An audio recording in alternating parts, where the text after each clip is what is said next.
dimanche ñeenti fan ci weeru septembre atum 2022 dana am ci biir ñeent fukk ak juróom benni département yi ci réew mi palug haut conseiller yi war a toog ci haut conseil collectivités territoriales yi HCCT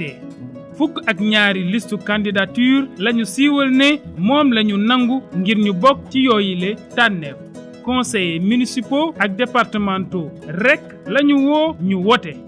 conseiller bu nekk benn yoon rek la mën a wote ak nu limub mandaam toll daf ko war a wóor ne turam bind nañ ko bu wér ci liste électorale bu département bi su fekkee fàtte la aji wote bi dafa war a jokkoo ak préfet ngir ñu indi ci ay coppite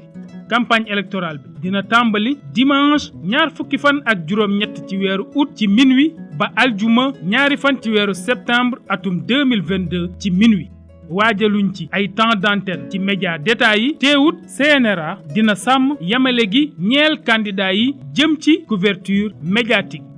bisu wote bi carte biométrique CEDEAO rek lañu nangu ngir ràññeet léegi ak woteeb aji wote bi du photocopie donte dañ ko légaliser du benn procuration bu ñuy nangu mbirum élection bi dina amee ci biir benn képp barabu wotekaay buy nekk ci biir commune bi ëmb département bi préfet tànn ko